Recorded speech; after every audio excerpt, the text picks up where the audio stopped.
Good morning and welcome to the Committee of Adjustment hearings for Rural Panel 3. We're a City of Ottawa quasi judicial tribunal that holds public hearings to consider Planning Act applications, including minor variances to the zoning requirements and consent to sever land. Our hearings are now in person at Ben Franklin Place, 101 Centerpoint Drive. We also enable remote participation by video conferencing for our registered speakers. We are live streaming on YouTube, and the video will be archived and available for future viewing by the public. My name is Bill Hunter. I'll be chairing today's hearings, and you can address me by name or as chair. With me are my fellow panel members. My far left, Martin Vervoet. On my near left, Jocelyn Chandler. On my near right, Beth Henderson, and my far right, Terry Otto.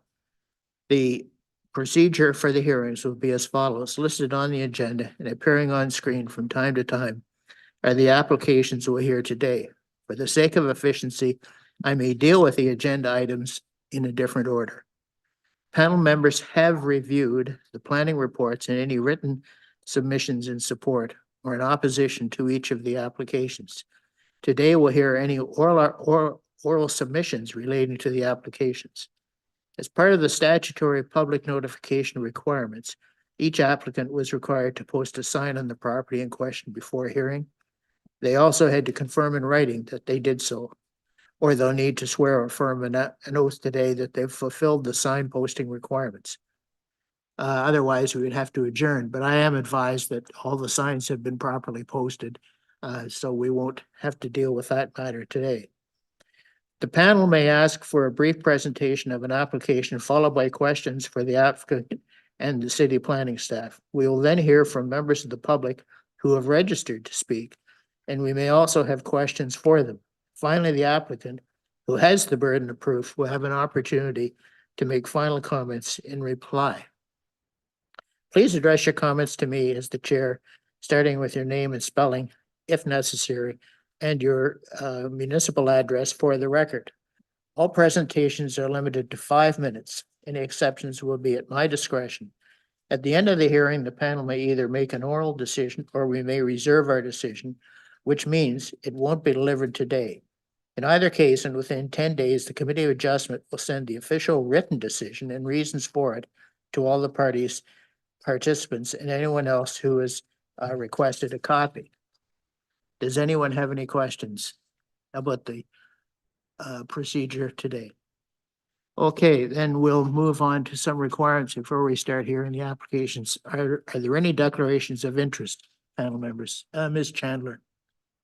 I have potential declaration of interest for item 61680 Stittsville Main Street. Okay, thank you. Are there any other declarations of interest, panel members? No. Next, it would be confirmation of minutes of previous hearings, but we don't have any minutes to confirm today. Withdrawal or adjournment requests. There has been a request to adjourn, and we'll hear that in due course. Hearing of applications. All right, then I'd like to move to the list of applications, if I might.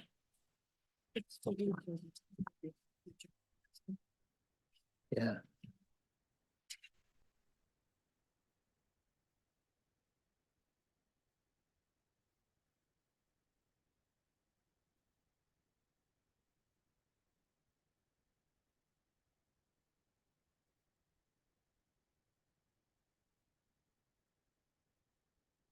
Item number 5 is an adjournment request by planning. That's 6435 Fallowfield, Ward 21, Rito Jock. Perhaps we could hear from planning staff with respect to that, please. Yes, so planning has some concerns with the application in that we don't have a satisfactory MRIA submitted because the proposal is to sever a lot in very close proximity to an existing quarry. There are ME zones surrounding the area. So we don't have enough, we don't have a satisfactory report submitted for that yet. Somebody here from the applicant, Yes, if you'd like to come up here, please, and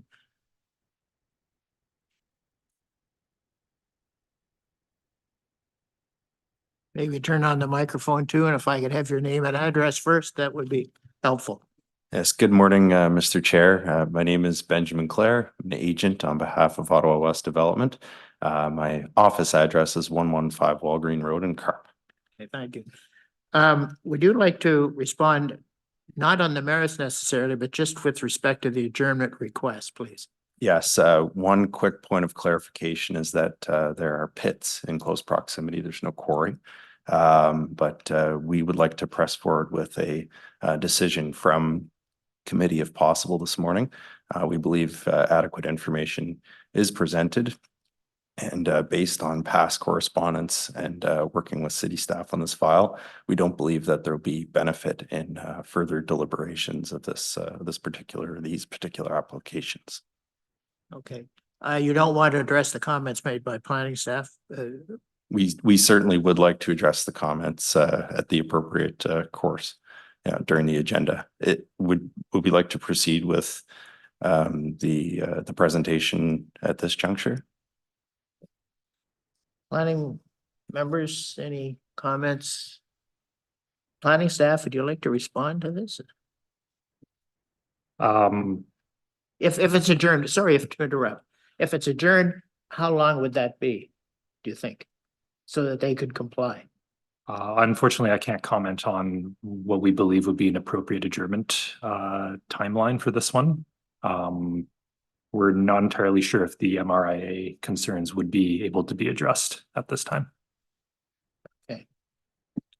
Applicant, do you have any ideas if it was adjourned? I'm not saying that it will be. How long an adjournment you would require? We don't require the adjournment with due respect, Mr. Chair. We don't believe that that there's much need or justification. We don't believe that there's going to be a benefit in delaying committee's decision. I would look forward to presenting the merits of both applications this morning per the agenda and proceeding with the decision. Additional kind of deliberation, I don't believe will result in an amended MRIA with any great deal of difference from what's been presented. I would add that it is a condition that's been recommended by staff to provide a final MRIA that would be to staff satisfaction. We don't take issue with that condition. So there would be opportunities to incorporate minor amendments to that document. Mr. Chair, I am a little confused as to, we're only dealing with the adjournment request at this. That's right. At this point, correct? Okay, That's thank you. right. I don't necessarily want to get into the merits, but Yeah. there are certain things I understand that planning wants. That's why they're asking that the matter be adjourned. And in the additional comments that were made by planning, there are several. I'm not going to go through them. There's 5 or 6. Yeah. You've seen these, sir? I have, and I can offer a cursory response if that might help with the decision with respect to the adjournment request. At a high level, planning staff's comments focus on the pit opposite or the lands that are zoned with a holding symbol to permit a pit opposite Fallowfield Road. They are contesting that the aggregate impact assessment does not adequately consider those lands. Official plan policy, given that those lands are not actually designated sand and gravel resource within the official plan, there's no requirement for those lands to be considered within the aggregate resource impact assessment. Okay, maybe I could sort of interrupt you if you wouldn't mind. Certainly. I think you're getting into the merits. You're nodding your head, yes, we agree with that. So what we'll do is in due course, we'll hear this on the merits. Thank you. And that'll give you an opportunity, sir, to go through those items that are expressed in the comments here. Appreciate it. Fair enough? Yes, Okay. absolutely. Thank you. Okay, thank you. Okay, if we could go to item number 1, which is 3247 Old Almonte Ward 5, West Carleton, March. Somebody here to speak to that? Good morning. Morning, Chair. Committee members, my name is. Sorry, could you turn on the microphone? Okay, My name is Bob Moore, agent for the owner. The owners, Cindy and Cameron Howie are here today as well. Moore, Moore. okay, My address is 3266 Pescott Road. I am also, the intended recipient, of the severed lands and, a family member. okay. Planning has no concerns, but I understand that your clients probably do. There are three objections or requested amendments to the planning recommendations. There was a package that was sent yesterday. I'm not sure whether the committee members have that in your possession or whether you've had an opportunity to review it. Do you want me to do a brief overview of the Yeah. proposed severance? As I understand, it's the conditions. It's conditions, yes, That- yes. Okay, well, maybe you could take us through that, please.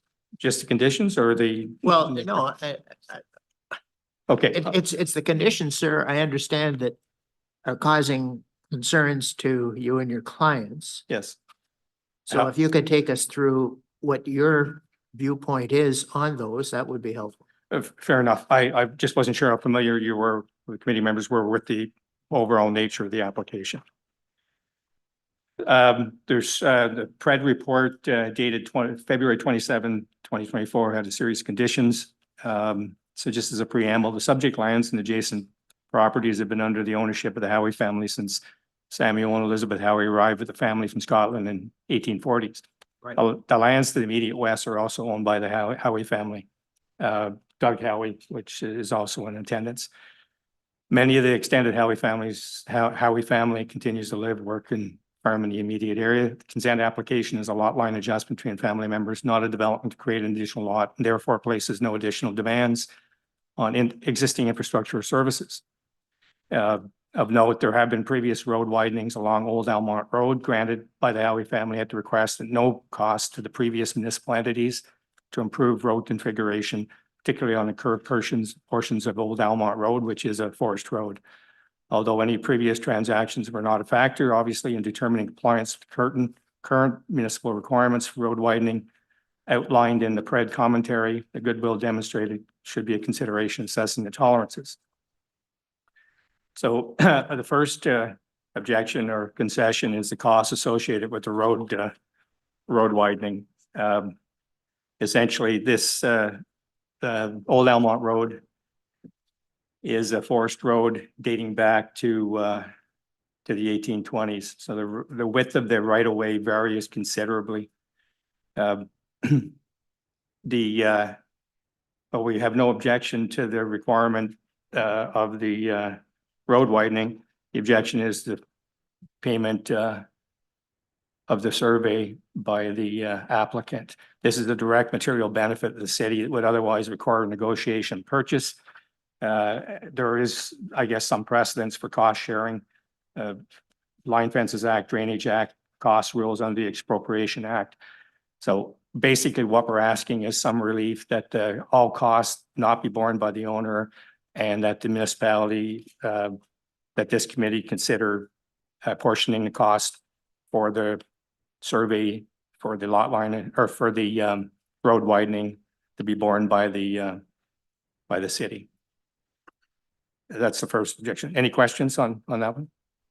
I understand what you're asking. Yes, so sir. maybe you could proceed. I don't think the panel has any questions.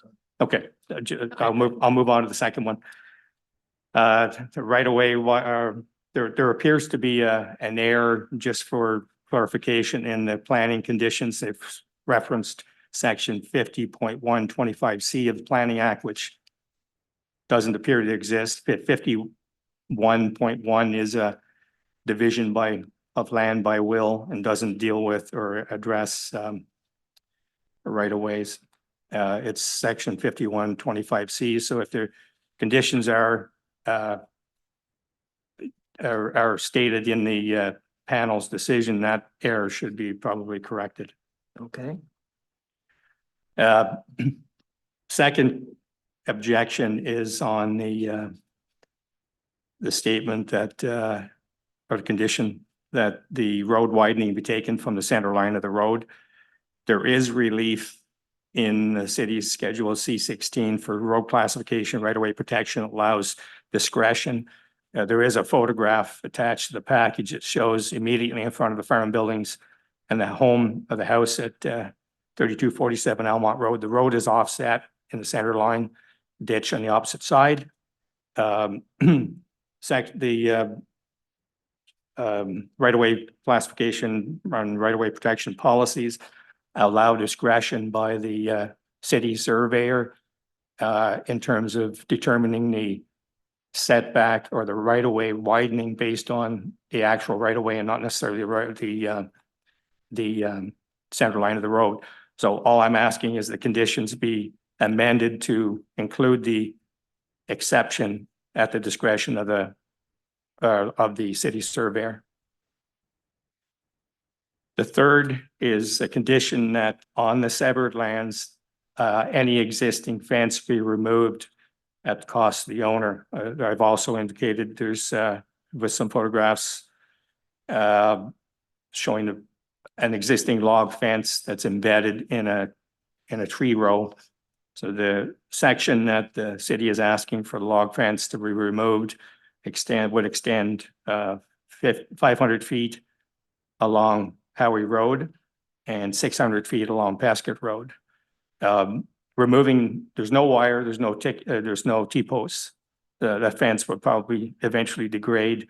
Removing the fence would change the character of the streetscape considerably. And the parties are more than willing to provide an undertaking to remove the fence should the road widening be at some point be executed. And that's what they've asked for on the severed lands or on the retained lands. So we're just asking for consideration that the same consideration is being given for the existing fences on the retained lands. Those are the three objections or concerns. Okay, could hear from planning as your response to those three, please. Yes, through you, Mr. Chair. Good morning. Good morning. Yes, so lot line adjustments are considered as development. And as such, we are enabled to request for road widenings on these applications. The extent of which the road widening is to be determined through the survey, and it is the city's policy that that is borne by the applicant owner of the property, the costs. In terms of the center line, that is the mechanism used, and it may not be the dotted yellow center line on the road. That has to be determined by the surveyor, the actual center line, and then it would be 13 meters in this case along Howie Road and Old Almonte from that point. And just lastly, in terms of the fence, we are only asking the fence to be removed if it is encumbering the road widening requested. So if it is beyond what is being requested in the road widening, it can remain. Could I just ask you a question, if you wouldn't mind? So on the fence, just let's say that the fence is within that road widening distance, although there's no plans to widen the road. Does the fence still have to be removed? That is the request, yes. Seems to me perhaps it could be removed if the road's actually widened. Does that make some sense to planning? I think we would prefer if the lands that we receive are unencumbered to save us any future concern or future negotiation in that sense. That would be the concern there, is receiving a piece of land that is potentially encumbered and then having to negotiate from that point on. Any comments, panel? Ms. Henderson? Yes, I just have a question. So are you saying that planning's not satisfied with the applicant identifying that they would enter into an undertaking to remove the existing fence if the road is ever widened? I guess that is something that could be considered, yes, if perhaps we could, yeah, be agreeable to that. Enter into an undertaking. I'm not too sure what mechanism we would have to reach out with legal services and Yeah. coordinate that, yeah. Yeah. Mhm. Yep. Any other questions, panel members? Applicant, if you'd like to respond, please. On the first point, well, I understand it's a city policy for development applications. The city, we're acquiring land by, for right of way. Under conditions, the city would bear all costs. So in these instances, I feel, my belief is it's well within the authority of this committee to consider the fairness and the actual benefit to the parties. And if not, if not full cost of the survey, certainly consider a cost sharing 50% by each party. As far as the city's policies with respect, I could find nothing stating that in fact is anything more than perhaps a regulatory overreach or a whim to require applicants to pay all applicable costs. With regard to the fence, the conditions state on the retained parcel that the owner undertake the or provide an undertaking to remove the fence should it be widened. My point is that why would there be two sets of rules? In essence, the majority of the right of way is on the retained parcel, and removing the fence and the tree line for 500 feet would again, well, I know it would cause some local uproar, and we're basically trying to avoid that. And as I mentioned, there's no metal, there's no wire, there's no T-posts in that current log fence. Thank you. Ms. Chandler.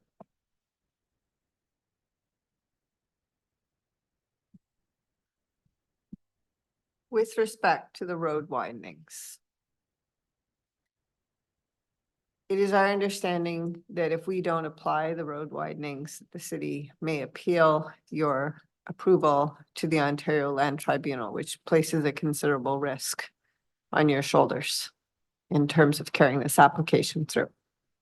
So just for your consideration, if we remove that condition, the city may appeal it to the Ontario Land Tribunal.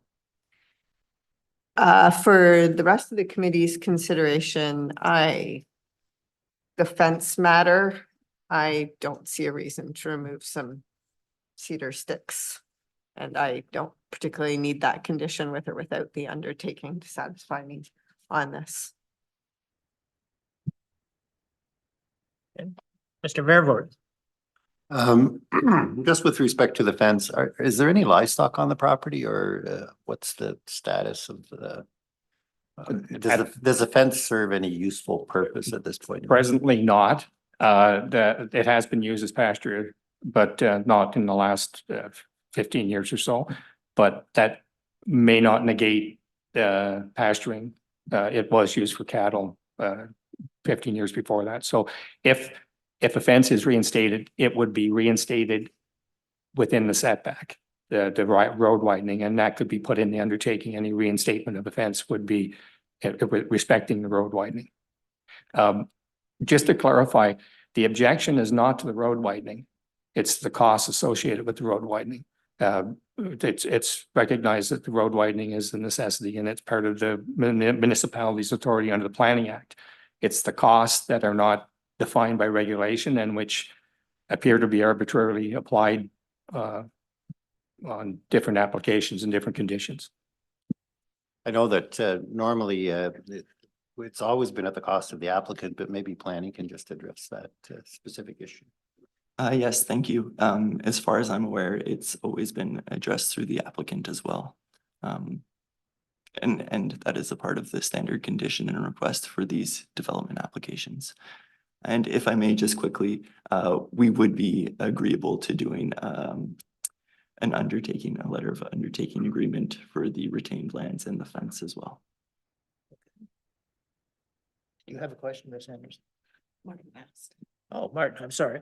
No, Martin asked my question. Oh, he asked the question. Okay, Ms. Chandler, did you have another question? Please go ahead. This question may be unanswerable, but it's actually to staff. Is whether the committee has any powers with respect to assigning cost allocation on conditions. I don't know if you can answer that or not, but we haven't done it before. Mr. Chair, the panel is dealing with city requested conditions, and my understanding is that city staff have limited authority to authorize any changes to the wording of conditions. These are standard conditions that are drafted by the city's legal services. And so if there are any tweaks or changes to wording, my recommendation would be for the city to submit any revisions to committee staff so that we can incorporate that in the decision. But as to Member Chandler's specific question about cost allocation,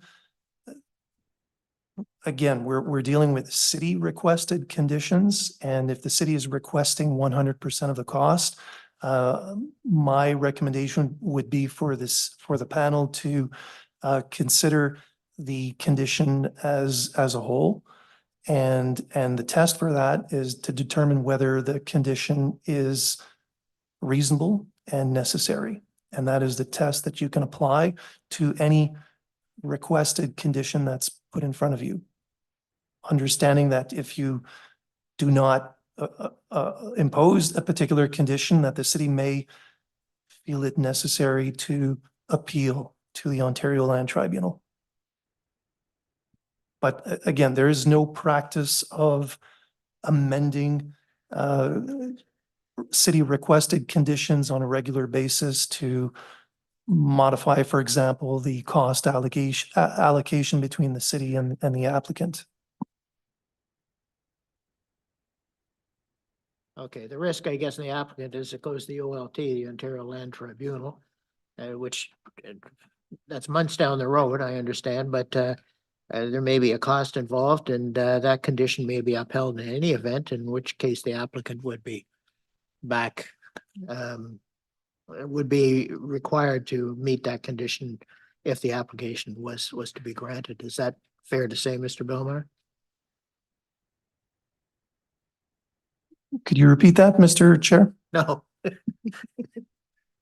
I'm saying that if we decided that we would change the condition with respect to the payments, I'm not talking about the fence now, but about the payments, that what would happen is the city could appeal that, as Ms. Chandler indicated, That's to correct. the OLT. That's correct, Mr. Chair.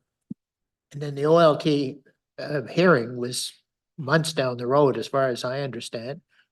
The applicant may have to bear further costs if they hire counsel to assist them in that hearing, or a planner or somebody like that.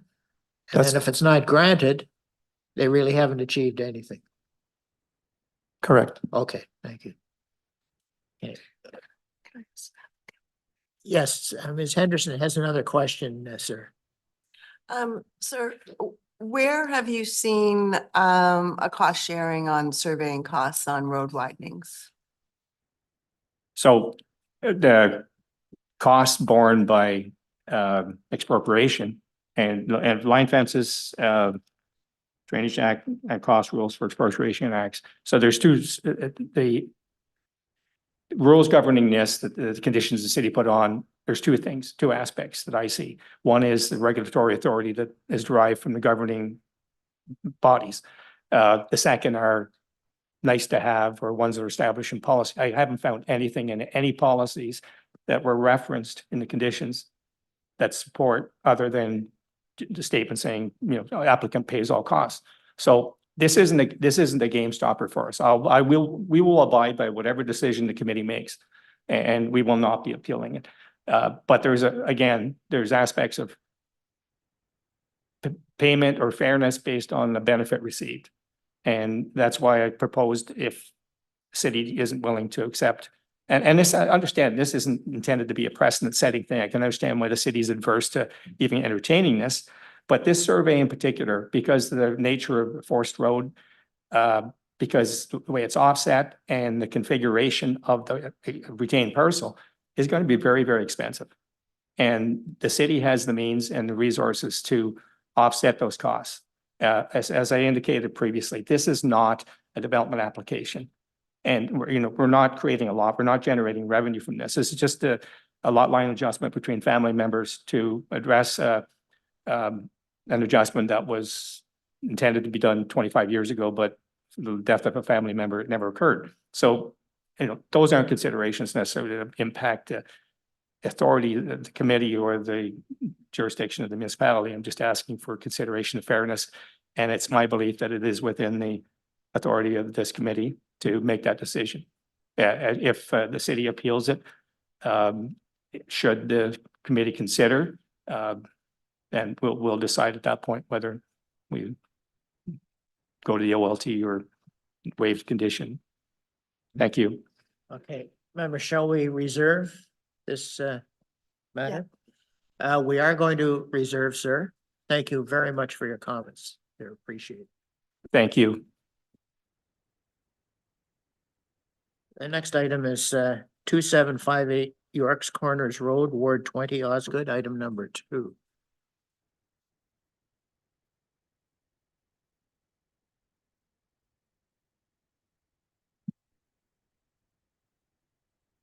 Erica, get your names, please. Go ahead. Good morning, Chair. My name is Patricia Warren. I'm a planner at Photon Planning and Design. Our address is 396 Cooper Street, Suite 300, Ottawa. Thank you. I understand that planning doesn't have any concerns about this, but I understand that there are some objections to the conditions. Is that correct? Yes, that's correct. We just have some concerns with the conditions, 2 of them. We did have a chance to speak with staff briefly this morning, but we did just want to raise them for the record for the committee. Okay, would you like to go ahead with that, please? Sure. All right. Good morning, Chair. My name is Matthew McGilligan, also with Photon Consultants. So morning. maybe I'll just walk you quickly through our concerns here. Conditions 2 and 5 require the owner to enter into an agreement with the city at the expense of the owner for, in effect, a covenant that would run on title. So I'm curious to understand the purpose of entering into an agreement with the city and knowing how long it takes to get agreements with the city legal department. So condition 2 relates to obviously the quantity of groundwater, which we're okay with. This makes sense, absolutely, that it runs on title, but just the intention of the agreement with the city for that being number 2. And then on number 5,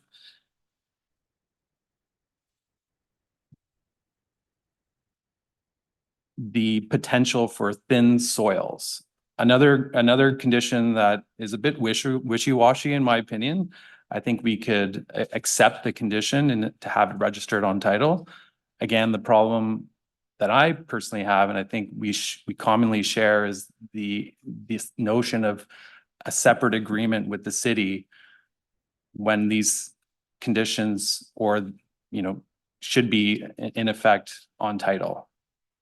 So maybe some clarity from staff as to what that agreement looks like, how long it takes to prepare, and what the expense is. I wonder, could we hear from staff in response, please? Yes, thank you, Mr. Chair. So the mechanism in which the city uses to put these notices on title is through the agreement with City Legal Services. That is our standard process. In terms of timelines, it's difficult to speak to them. The way that it's currently done is City Legal Services, once they've received a complete package, meaning that the hydrogeological in this case is also completed, because there may be notices on title required as a part of that process as well. Things like elevated sodium levels are captured in the agreements if they show up in the Hydro G. And once City Legal Services receives that complete package, then they will proceed with that, barring that there are no urgent agreements that they're dealing with because of lapsing dates. However, the city has identified that this can become a bit of a bloated timeline. And as such, they've offered an expedited service route if the applicant is interested. This is done through a partnership with Borden Ladner Gervais. BLG. Yeah, BLG, exactly. And there's a bit of an additional cost for that. But if the applicant were to proceed with that, the timeline is approximately 30 days or so once a complete package is received for them. And that's what we are offering. Okay, the additional cost, is that $3,000? $3,000, that's Okay. correct. Any comments, questions? Would you like to respond, sir? Oh, I'm sorry, Mr. Vervoort. Just to confirm then, there would just be one agreement that would cover all these things. There wouldn't be like 3 separate agreements or anything like that. That's correct. It's captured all in the. And normal timelines, if it's done through city legal, is probably like a year and a half, is my understanding. It's pretty long. And I can't speak specifically to it. I think it depends on current work volumes. I'm not too sure what their timelines are right now. And then the expedited process, if the applicant chooses to do that, it's about $3,000 and it's considerably shorter, but 30 to 60 days, I think. Yeah, that's correct. Okay, thank Yeah. you. Just want to clarify that for the applicant. Okay. The applicant response, please. Yeah, and thank you for that clarification. I mean, it does make sense for the expedited process, but of course, that's an additional cost borne by the owner who is not here today, who I'm sure would not be, pleasantly or wouldn't be accepting of an additional cost at this time. So I guess in essence, we would prefer to have this agreement removed at this time. If possible, this would be our preference.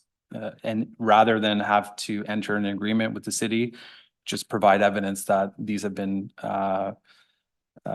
attached to the title of the property. The notice on title or something? Well, that's exactly what the condition is for. It's covenant Yes. on title. Yeah. Yeah. So I guess personally, I'm having a hard time understanding what the actual agreement would say. And I just feel like it's a bit extra work for city's legal department that's already overburdened with work. And perhaps I have a bit of experience with this recently, having waited, 9 months for a site plan agreement, which really shouldn't take that much time. That said, these are all things that impact the owner's bottom line.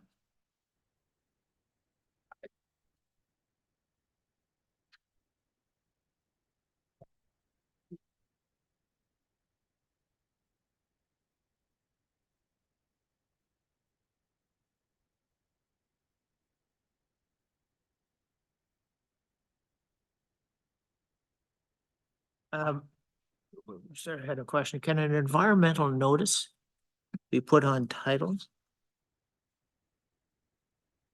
We're not sure that it can. Sorry, can you just rephrase that? You want to rephrase that?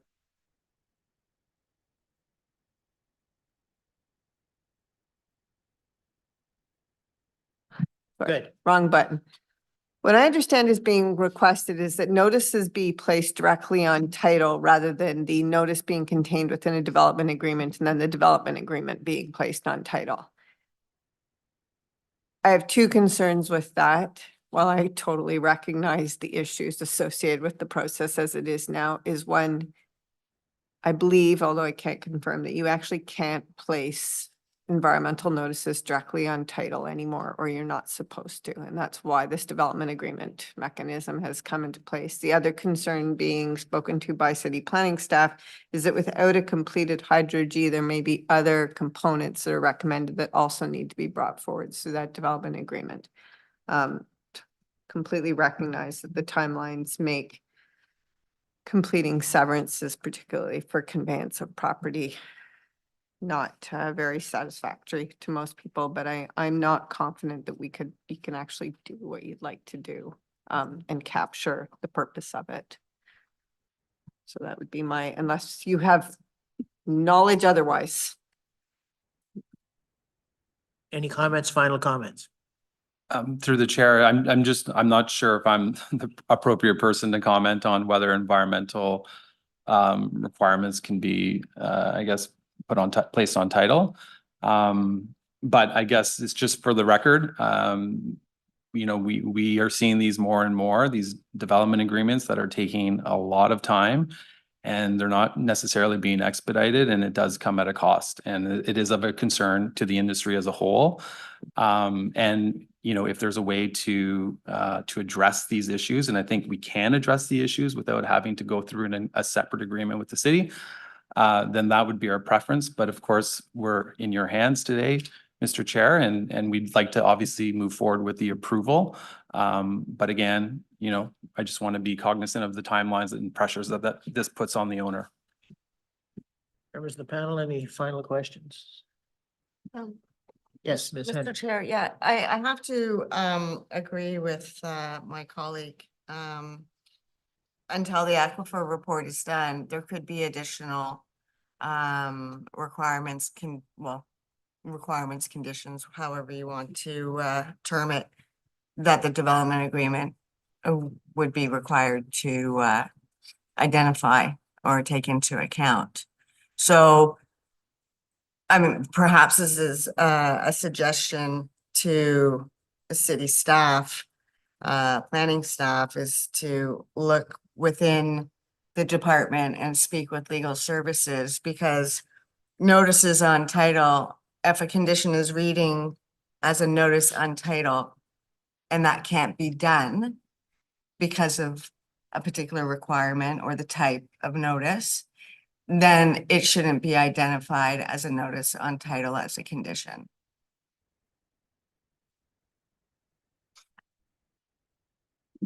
Okay. Planning, yes, thank you.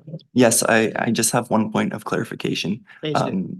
For the development agreement, it's an agreement with the city to have that notice on title. And otherwise, it is my understanding that that notice on title can be removed by the property owner if there is no agreement with the city in place to have that notice on title. So that's the mechanism there, if that helps clarify a little bit. From a legal point of view, you're probably correct. Mhm. Yes. Okay, panel, how do we want to deal with this? Vote in favor, reserve, thoughts? Well, I think it's our consistent practice has been to require these to require development agreement, and I think Yeah. we should follow past practice. However, if the applicant or their agents want to have further discussions with the city and figure out a way to do this without going through this, that's certainly open to them, and they can have those discussions after. But I think in interest of moving this ahead, we should be consistent, and I'd be in favor of imposing the conditions as stated. So you'd be in favor of approving this application as stated? With the conditions. Yes, proposed, with the yes. conditions, yeah. Yeah. Any other comments? Yes, Ms. Anderson? I agree with There's panel some- member Martin. Okay. Is it worth your while if I could ask the applicant to adjourn this to a fixed date so we could deal with city staff further on this? Or I think the feeling of the committee here is to approve this with the conditions right now. We haven't had the vote yet. That's not where we're at, but I just want to give you one last chance for some input. Yeah, no, understood. Thank you, Mr. Chair. And thank you, members of the committee. I think that's fine. We can move forward today.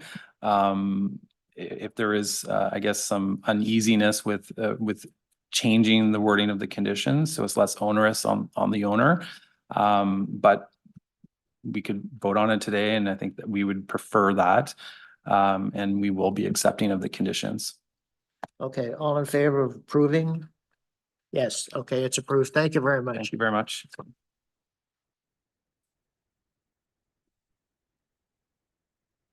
Item 36109, fourth line, Ward 21, Rito Jock.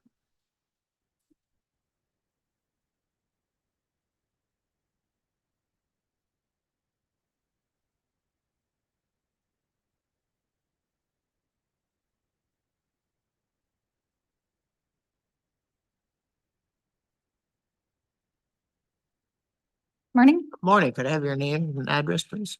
Jordan Jackson, agent for the owner, and we're with Novatech. And the address is 240 Michael Copeland Drive, Ottawa. Postal code, drawing a blank, K2M 1P6. Planning has some concerns. Maybe we could ask you if you could refer those first, please. Yeah, so staff's concerns with this one are just with the size of the proposed parcel for the surplus farm dwelling parcel specifically.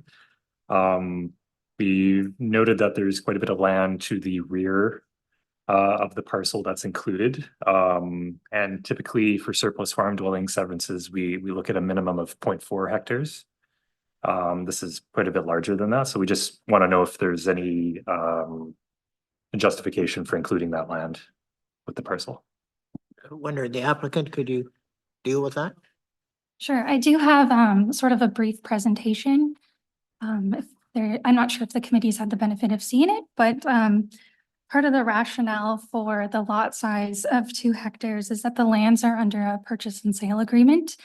The property owner has resided on the property for 50 years, and around the dwelling that's going to be subdivided, there's approximately 4 hectares of land that have not historically been used for agricultural purposes.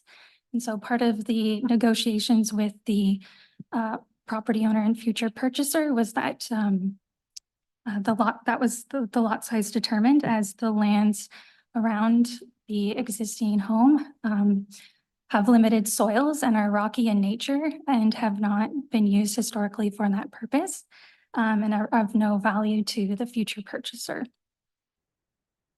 Okay. Are there concerns with the conditions? There was no concerns with the conditions. Our understanding is that they're standard. Okay. Members of the panel, any comments? Mr. Bearville? I just noticed in the planning report that it was indicated that historically there may have been cultivated lands at the back of the proposed severed property. Yes. Do you have any information on that? So I believe that, oh, sorry, I believe that might have been where our concern sort of stemmed from, but mapping more or less can't really show whether it's cultivated or if it's just pasture. It just appears from the 1976 imagery that it looks like it was either pasture or cultivated land. So if it's thin rocky soils, I don't believe there'd be any concern there. And does the applicant know the last time that land at the back of the proposed severed lot was cultivated or used for farming purposes? So the back portion of the property, I'm not sure if you want to see an image, if it helps. I think, Well, we've got it in your package. oh, okay. So I just wondered if maybe the applicant can tell us the last time that it was actually used for agricultural purposes? So my understanding from the last 50 years, it has not been. The owner is not here. Who I have here is Dale Schuldis. He's the current farmer and future purchaser of the property. And so from what I understand, the last 50 years, the lands, approximately 4 hectares, have not been used for agricultural purposes, but rather once a year, it's sort of just cleared to keep the weeds down. So it might appear that it's cultivated, but it's not. Thank you. Any other comments, members of the panel? No. Yeah. Sir, Mr. Otto. Yeah, I just like to hear from Mr. Scholdice, seeing as how he's the person that's involved with this land. Maybe we could hear his point. Yeah, I think that's a good idea. Mr. Scholdice, would you like to give us your comments? Yes, good morning, Mr. Chair. I farmed there all my life.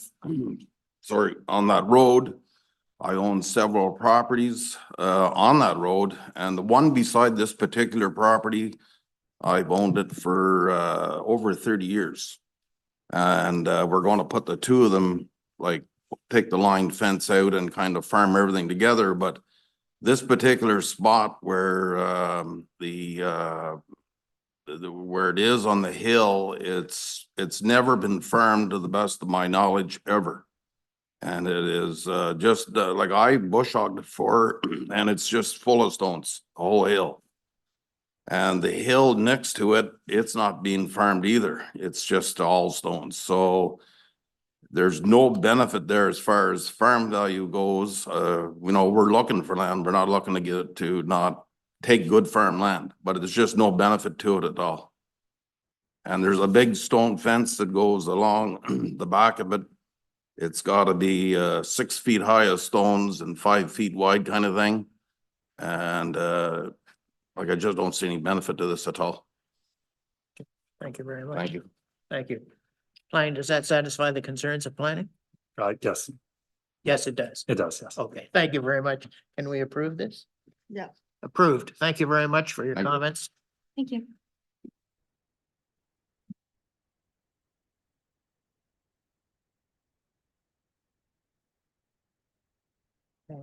Item number 4408 Tranquility Ward, 5 West Carlton March.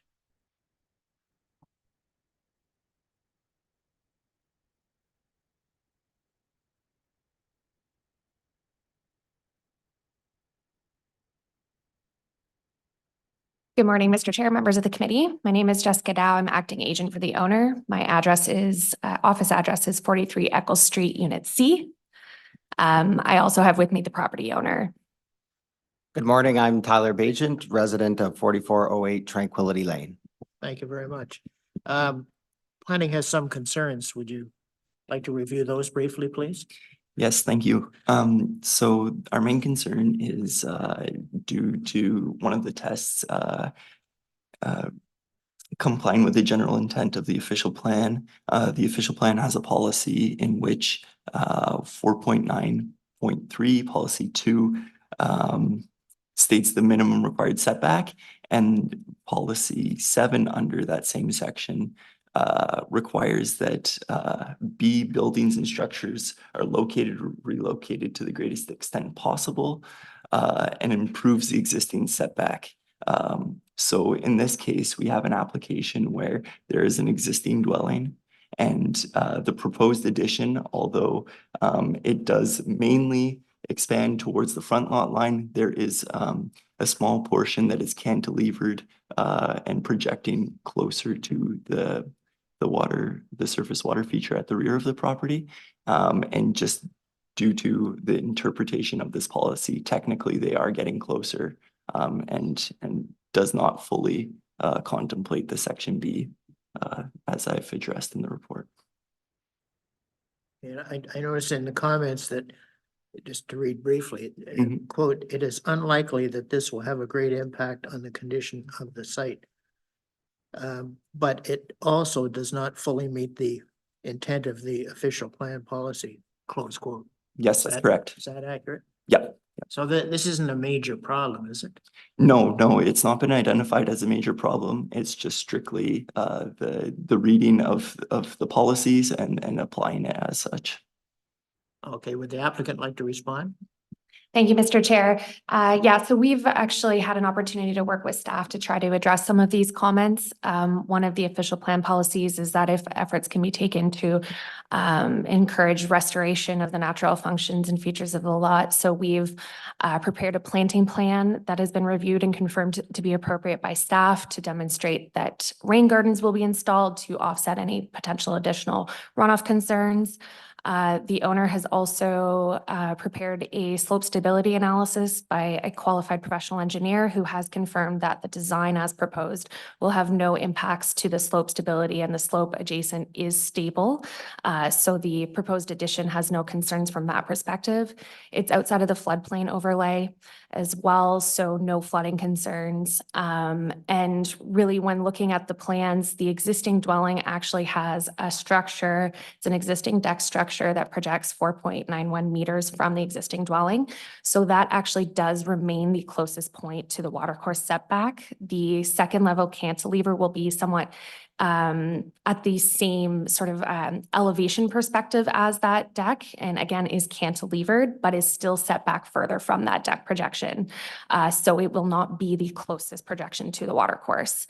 The cantilever allows for an opportunity to have additional floor area without impacting the actual ground level conditions and without requiring additional full foundation across the full area of that living space, which also allows for opportunity for a new septic system in the rear of the existing dwelling on the roadside if required. The owner is currently looking at options with a septic designer and will obviously conform to OSSO's policies and obtain a permit for that. But it does sort of allow for a livable floor plate while offsetting and mitigating any additional concerns with fitting a new septic system on the lot and complying with the watercourse setback from that. Does that satisfy concerns plan? Yes, we had the opportunity to read these reports, and although they does help satisfy our concerns, it's just the strict interpretation of the policy that is the catch here. Okay, understood. Planning members, any thoughts? Yeah, committee members, I mean? No? Can we approve this? Yeah. Approve it? It's approved. Thank you very much. Thank you very much. Thank you. Yeah, Could I just ask staff to come over for a minute? I just have a technical problem with my computer.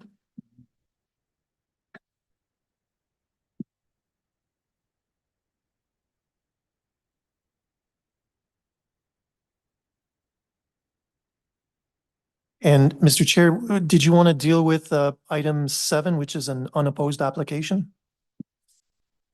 if the computer problem has been resolved. Yeah. It's fixed.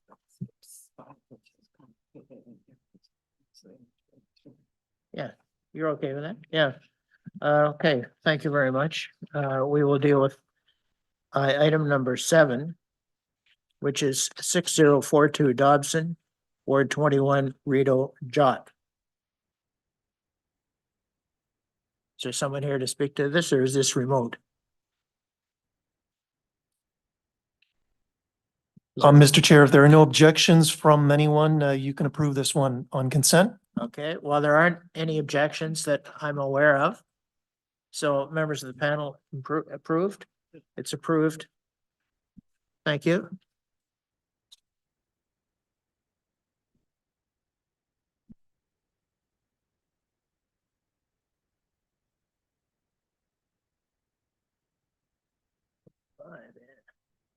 So we'll go back to we won't go back, we'll start at number 5, 6435 Fallowfield, Ward 21, Rito Jock.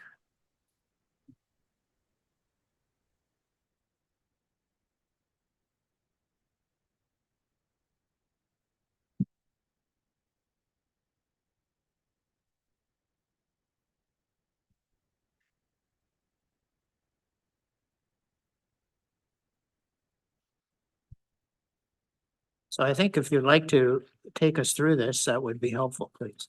Thank you, Mr. Chair. I do have a brief presentation. I would, however, like to focus on staff's comments.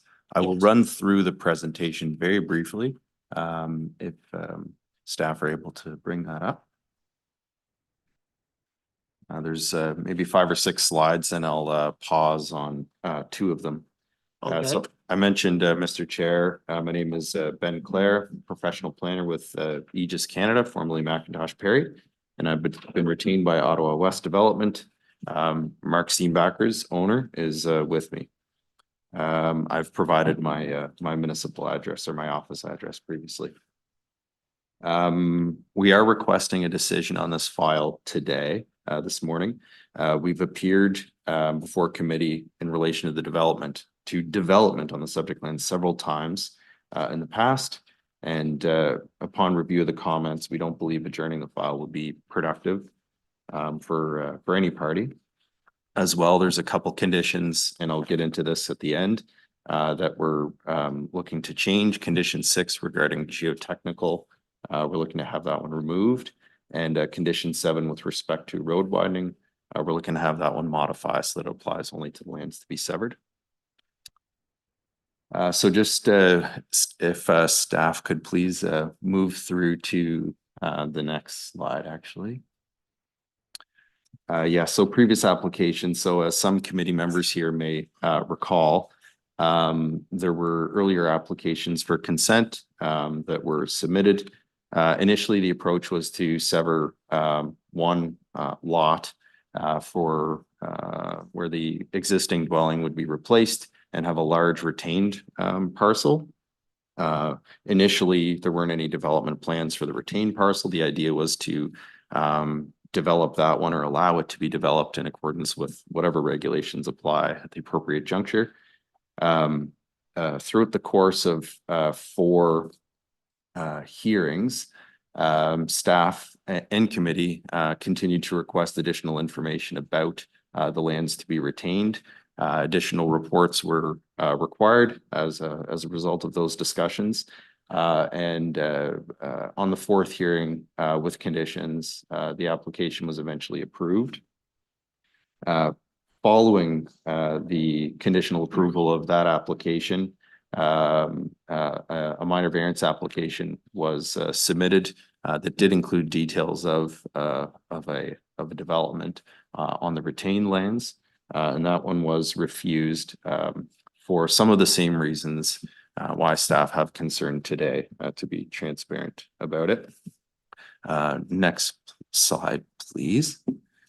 So just to compare, this is a rough sketch showing on the left, the previous application, and on the right, the application that's in front of us this morning. In red, unconventionally, is the severed parcel in terms of the area, and the retained in this instance is actually the smaller lot, which is adjacent to the Kempt pit on the right. 1.46 hectares is proposed. Next slide, please. I've got a couple of slides that we can just kind of come back to if necessary. This is the consent application with the lot development plan. There's a number of constraints that apply to the subject land, so it's fairly convoluted, but serves its purpose. And then the next slide, please. Thank you. Is the minor variance sketch, very similar, but it outlines the variances proposed. In this instance, the variances requested are given a requirement of 150 meter setback from lands zoned ME2 adjacent to the Kempt pit.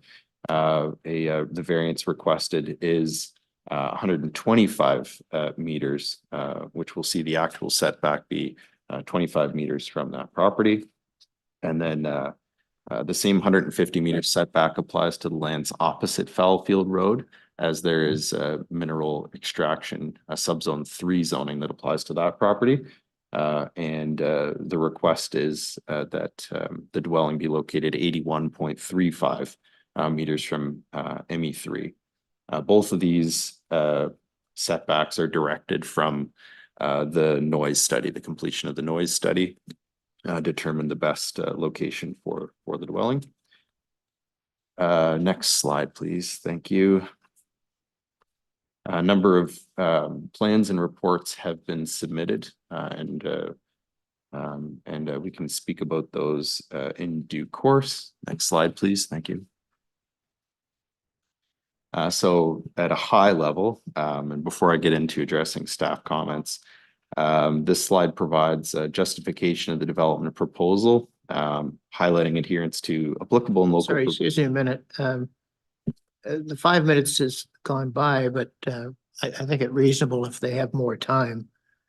So I think that bell going off was something to do with the timing feature, was it? That's correct, Mr. Chair. It just indicated that the 5 minutes has elapsed, but at your And just discretion. one other technical thing, which doesn't involve the applicants. My computer says it's about to restart in 7 or 8 minutes, and I don't know what's happening.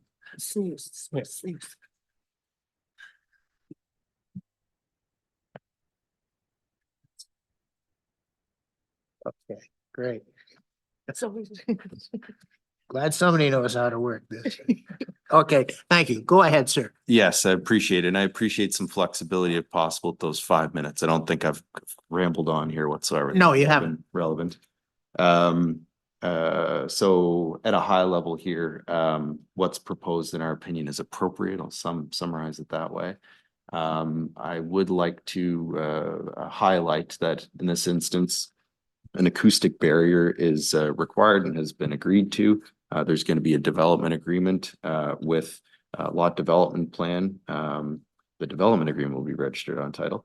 And a noise warning clause is also recommended by the proponent and will be in place as well. So in terms of staff comments, there's no slide necessarily specifically prepared for this. There's not really much in the way of concerns raised by anyone other than planning, real estate, and economic development. There are several key comments or concerns that have been raised. In summary, an acceptable MRIA has not yet been submitted. Staff feel that the 4 tests haven't been satisfied. They've requested an updated EIS with a floodplain added. They've referred to an unstable slope hazard. And a couple of brief quotes.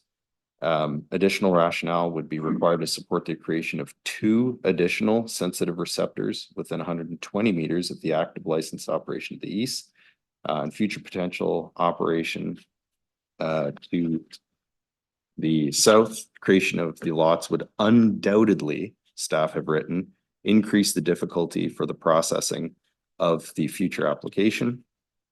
Staff also have written that the requested variances are for setbacks which are significantly less than the 150 meters required under the zoning bylaw.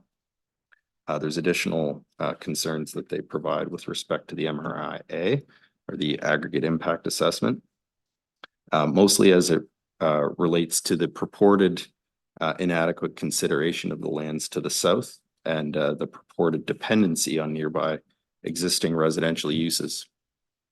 I've got some comments to offer in response. The obligations under the PPS, under section 2.5 of the PPS, makes it clear that development activities that would preclude or hinder existing aggregate operations or the establishment of new operations cannot be supported. We've provided technical justification that demonstrates that the application will not, and the proposed development will not preclude or hinder existing aggregate operations or the establishment of new operations.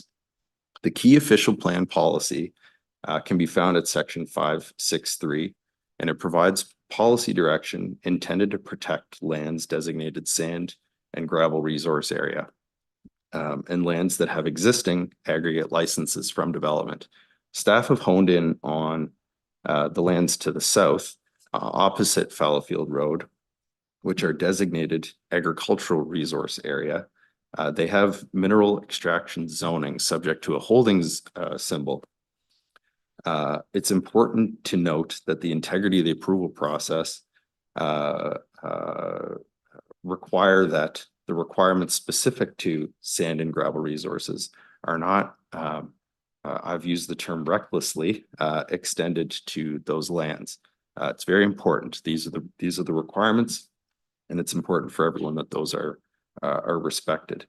Official plan policy section 10 requires noise studies near licensed aggregate operations or near lands designated sand and gravel resources overlay.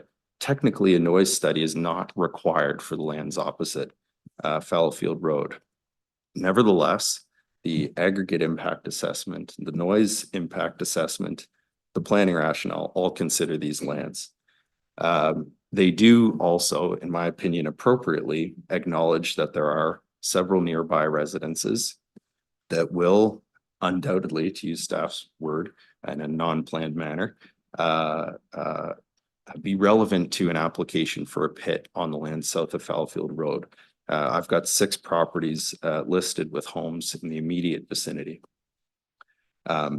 It's the noise engineer who decided to recommend to include a berm on the lands south of Fallowfield Road in their modeling. And I believe that this is a very appropriate inclusion, contrary to staff's assertion, respectfully. Official plan policy protections do apply to the Kemp Pit adjacent to the east.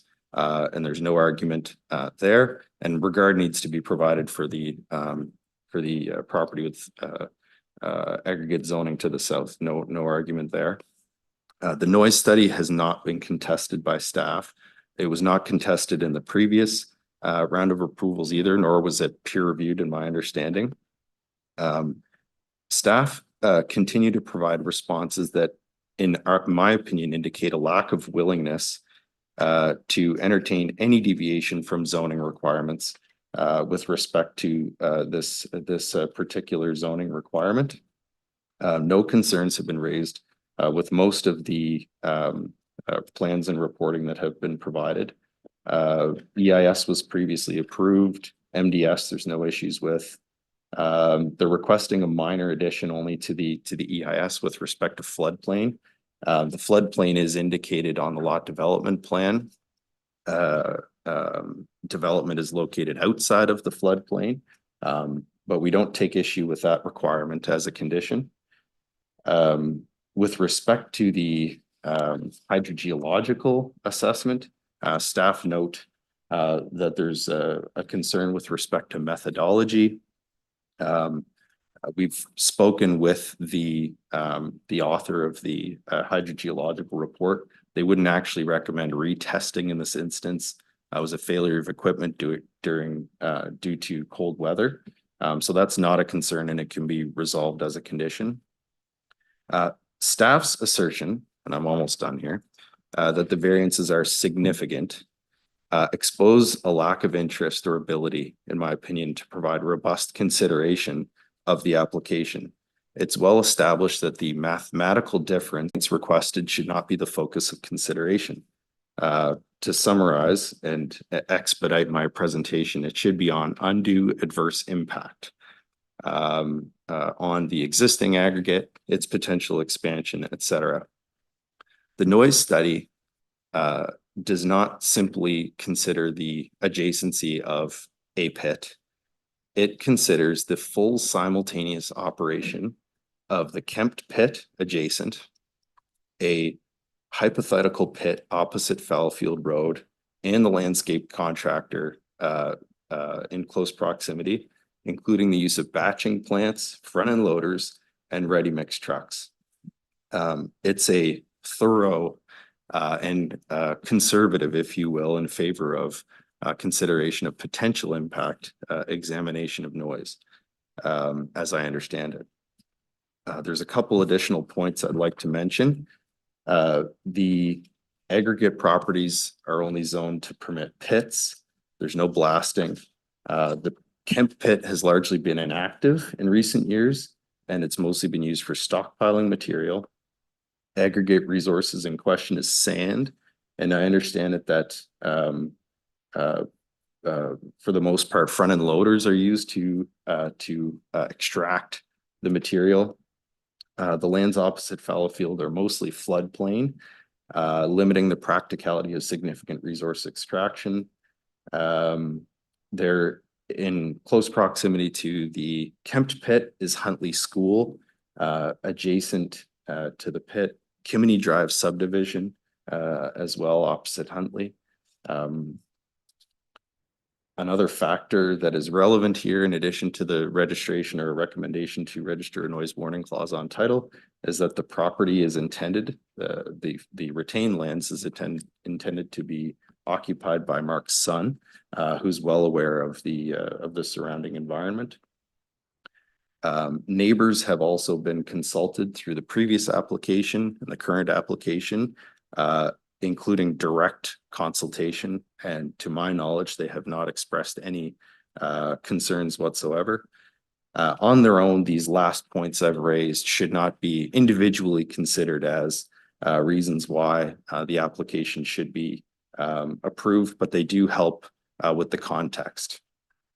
They're not quarries, there's no blasting. There's sand pits. One does not exist, may never exist, and one has been inactive. These are all relevant to the proposal. I'll probably cut myself off here, but it's my opinion that what's proposed, given all the information, does in fact represent good planning in this instance. Happy to take any questions. Thank you. That's, maybe we'll get planning's feedback if we might on this.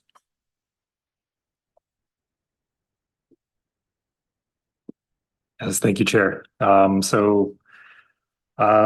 will just note, when looking at this one, that the official plan requires a 300 meters setback from existing or sorry, from the sand and gravel overlay between that and new development, which this is significantly less than, despite the zoning requirements of 150 meters from a proposed new dwelling.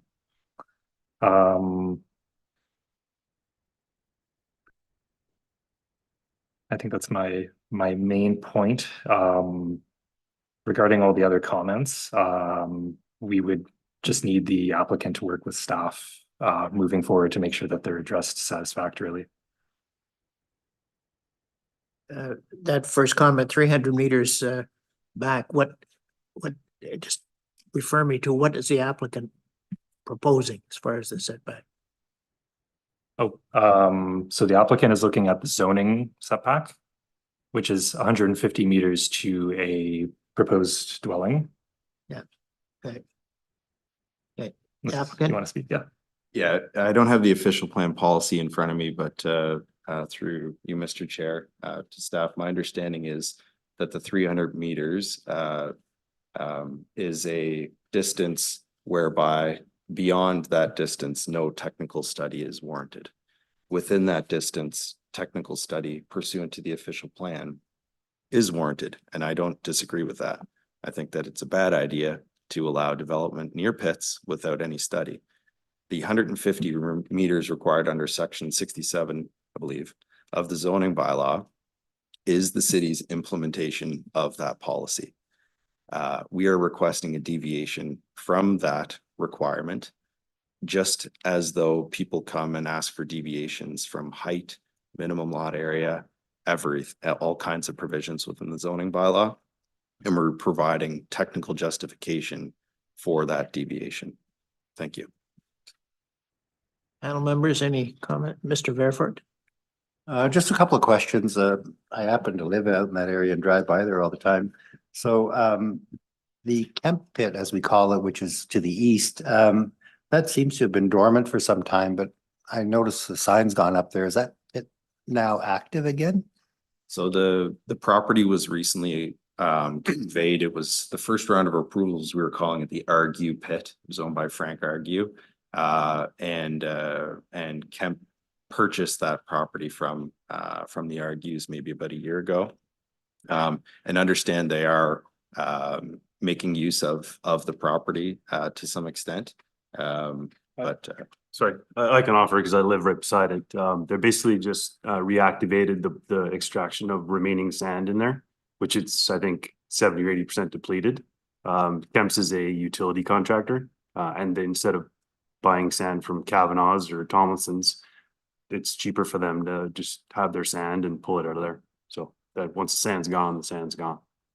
And I think back in the day, there was a Lafarge concrete plant there, wasn't there? Yeah, I think that was referred to in the noise study. I think it was removed based on aerial photo interpretation 2002 and 2005, if that's the right one. And then across the street, with respect to the zoning, the mineral aggregate zoning, south of Fallowfield across the road, on the corner is, I believe, Sunbelt Rentals. And that's an old pit that's not used anymore. Is that correct? You mean farther south on Huntley? There's across the road across the road on Fallowfield. Yeah, I can kitty corner to the old It used to be a pit. Now there's a Sunbelt that owns the whole corner. Yeah, And then there's a private residence between Sunbelt and the subject Southlands as well. Okay. So that private residence is closer than what I'm proposing. So to the east. okay, thank you. Ms. Chandler. Two questions to start. Nice. To the Conservation Authority, there's floodplain across the street. Does that floodplain inhibit the establishment of a pit license there in the future? If I may through the chair, I don't believe it would. It would have to be looked at in terms of how they're managing that.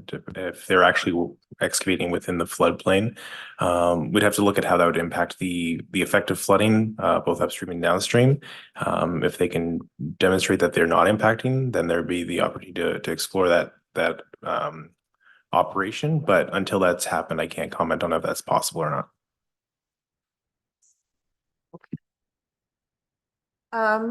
But I guess one part that I'm missing on this is why did the last approval not get completed where you had a different lot configuration? I don't know if perhaps staff could go back to the slide. It was very helpful with the two severances, and I'll tell you what direction I'm going in on this. Of all the constraints on this lot, the proposal is to put the new lot and residences in the most constrained location of the lot with respect to the mineral extraction zones. And I do have concerns without a satisfactory mineral resource impact assessment on additional, not like adding additional sensitive receptors into areas where we see pits being developed. So I'm wondering, so there's a different drawing than this that has two different red polygons on it showing the old, I think and correct me if I'm wrong, showing the old configuration and the old, okay. So I wonder if the applicant could speak to this for me, why we've moved away from the original application and why it failed to go through. Yeah, so thank you through you, Mr. Chair. The original application was approved by committee with respect to the severance, conditionally approved, required demonstration by way of a lot development plan of additional development details. In keeping with Mark's intent at the time, a dwelling was situated in a very similar location to where it's presently shown, with the same lot configuration previously, and a zoning bylaw amendment, or sorry, a minor variance application was required for the same reasons effectively as they are today, and notwithstanding the separate lot configuration, and that was refused by committee. At that point in time in the approvals process, it's my opinion that the development application that had evolved considerably since it was originally proposed. And I believe that there was perhaps a lack of confidence that the severance application was sufficiently related to the development application that was being pursued at that time. To answer your question directly, Mark's development plans evolved throughout the course of these several years, and it was determined that the best strategy was to come back to committee, let the consent lapse, which was a big decision to take at the time, come back to committee with a concurrent application with everything on the table, updated reports, and here we are. With respect to the proximity of the proposed dwelling to the lands zoned aggregate with an active pit, I agree that at the bird's eye view, two-dimensionally, closer seems worse. And I think that's a fair initial assessment. What's important for me as a planning professional, and I believe for staff as planning professionals as well, is we need to take the technical inputs from the engineer who's responsible for evaluating ground contours, the proposed berm, and the necessary inputs, that noise engineer recommended this specific location of the dwelling, where it is. And in my opinion, in this instance, there's nothing to say that without that berm and without the contour in place, then the sound volumes could in fact be worse at 151 meters from the pit, where there would be no variance required. The reason we're here and having this discussion, it's a complex discussion in some regards, is because what's proposed seems very close. And I'll repeat that we shouldn't be evaluating this based on the mathematical difference. It should be on impact. And in my opinion, the technical expert who is involved in this discussion is the noise engineer. They have dictated that this is the most appropriate location for the dwelling, and I need to trust that opinion. I'm not qualified to offer a different opinion. Understood. What about air, dust, and vibration? And were those captured in the mineral resource impact assessment? So vibration, as I understand it, is not a concern owing to the nature of extraction. With respect to dust, dust has not come up in any discussion. Dust or air has not come up in any discussion with respect to the adequacy of the mineral impact assessment, as far as I can recall in previous approvals or currently. And this area is heavily forested. And my expectation is that you're probably going to end up with more dust as it concerns roadway traffic than extraction operations. But I don't think that's a significant concern in this instance. The noise warning clause or the environmental warning clause as well should help to advise individuals of the proximity of the aggregate operation with respect to dust as well. I have two more questions. I'm not sure if you'll be able to answer them or not, but I don't have the impact assessment in my hands. Do you recall if the site plan for the Kemp pit extends the extraction area as far as possible on those lands? My recollection offhand is that there is a limit of extraction. I believe the impact assessment has the Kempt pit as an attachment. And I believe that there's a 15-meter setback of the limit of extraction from the subject lands. It's just kind of going off memory though. Understand. I'm just concerned why staff hasn't accepted that assessment at this point, and I will ask that in a second. Did the assessment look at what an application on the designated lands to the south would look like as well? Because there's no site plan to work with, right? There is no license on the lands to the south. So my apologies. I was distracted by I found the operation plans for the Kempt pit. And there is a 15-meter setback of the limit of extraction from the subject lands. This is written in the aggregate impact assessment. There's 30-meter setback as well from Fallowfield. The area in closest proximity to where the dwelling is proposed is somewhat of a peninsula with respect to expected areas of extraction. However, it is permitted in that area. Through you, Mr. Chair, would you mind repeating your second question? My apologies. Just whether I have to presume that impact assessment looked also at the potential for a license to be granted on the lands to the south. The mineral impact assessment favored the development on the adjacent property. I can say with certainty and very specific familiarity that the noise study upon which the aggregate impact assessment draws most of its conclusions, in addition to Hydro-G,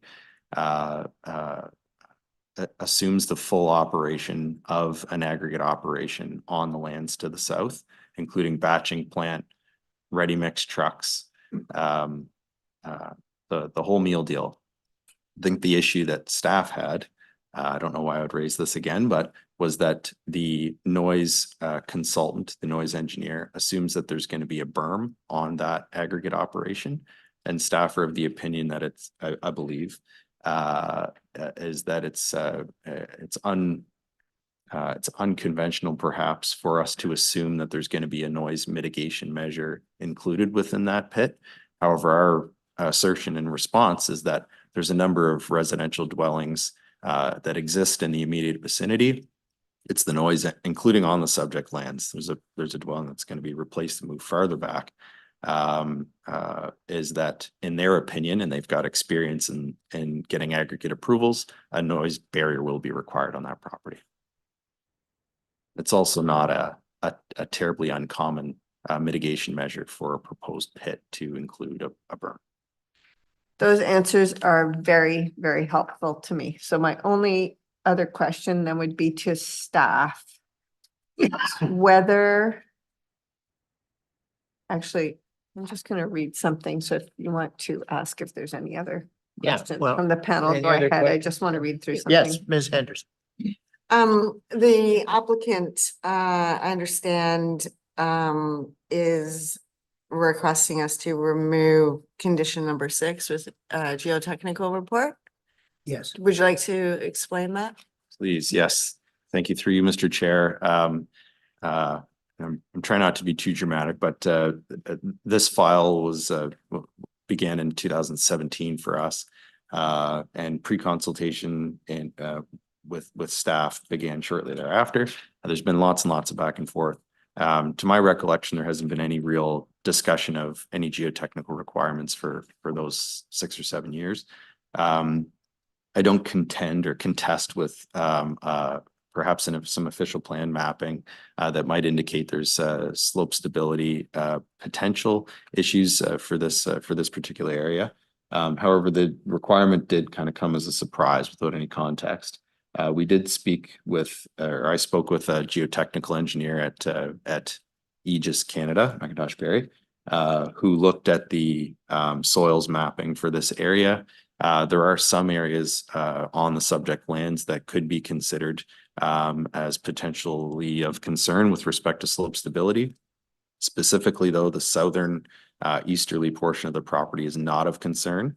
And in the blurb I had prepared to speak about this, I've expressed confidence that appropriate structural and geotechnical issues will be addressed at the building permit phase of development. Mark recently built horse stables on the subject lands, and they would have been dealt with in a similar fashion. Overall, there's no concerns. Thank you. So instead of a full-scale geotechnical report, would city staff be acceptable if the applicant were to have, let's say, his colleague at McIntosh Perry or Aegis, write a letter of opinion as opposed to a full geotechnical report? Unfortunately, I'm not sure if I'm really the one to say whether or not we would accept that or not. My understanding is that the geotechnical study was requested under the new OP mapping. And so that's likely why it's there. I can't really say whether or not we'd accept something in lieu of that, though. Yes, sir. If it would, and I understand where staff are coming from with respect to their position, I can offer a short, I can kind of read for you what the geotechnical engineer wrote. It's not very long, if that would assist. Has staff got this? No, this is from yesterday at 4:25. Okay, well. So he has written that Jeff Forrester, I found 2 geotechnical boreholes and 2 water well records that may help it. See attached. The geotech boreholes are along the south property line. The water wells are at the existing barn and one of the houses along the southwest side. No mention of any organics, and I'll take your word on the site being fairly flat. Seems about right. No need for a slope stability analysis on a flat property unless there are any creeks or streams with unstable banks. So at a high level, his indication here is that this is not necessarily warranted. Okay, so if that was a report in writing, would staff be satisfied, assuming they had the written document signed and sealed?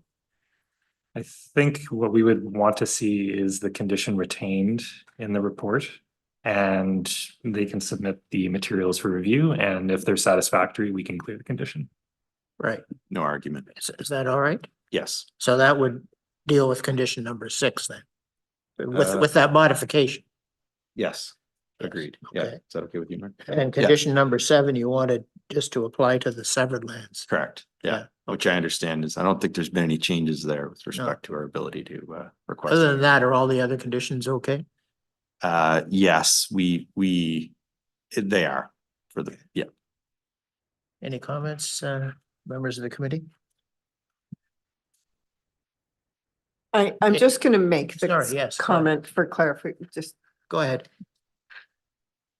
I think that the applicant is taking a risk by having an MRIA to the satisfaction of the city, because that relying on a berm on the south property, I'm not sure where, there's nothing that I can reference that says that that's an okay way to write an MRIA. But I do believe that that would solve the problem, but then you're placing the burden on the southern property owner should they ever want to advance. So given that I don't know that the city will ever be satisfied with that, I think that the risk is going to go with the applicant. And I'm willing, if they're willing to take that risk, I'm willing to go with it. But on the clear understanding that I don't know that you will reach an agreement with the city on that. Yeah. Yeah, just a minute. Mr. Fairford, did you have a question as well? No. No, okay, please go ahead. Yeah, just as a response, through you, Mr. Chair, asking to have the condition removed. I'm not sure if we would be successful with a decision, given that there are several comments that have been provided from staff. I haven't been involved in appeal of a condition to a consent, but I believe there is a mechanism through which an appeal can be made if the applicant is of the opinion that the condition has been cleared, but that clearance is not being provided. And I think we would rely on that mechanism if and when necessary, following conditional approval. Condition number 7, staff, that can be changed so it only applies to the severed land.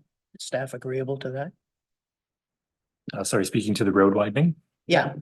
My understanding is we would want to see that condition remain as is moving forward. Yeah. We apply it equally to all applications. Yeah, okay. Applicant, is that okay? Okay with you guys? Yes. That's okay. Mr. Vervoort. Just wanted to confirm no comments from the conservation partners on this specific application. Yeah, if I may, through the chair, the Conservation Authority does not object to the application. There's sufficient land for both the severed and retained property outside of the natural hazard identified portions of the property. So on that basis, that there wouldn't be an objection there. It is noted that the concept plan is fairly tied up against the floodplain, and we would be reviewing that through the permitting process to make sure the orientation and shape, and the applicant is well aware of that process. So we'll be working through that. A little, I guess, extra comments for the geotechnical report. As part of our mandate looking at natural hazards, slope stability is under that purview, and these properties weren't identified as having slope stability issues.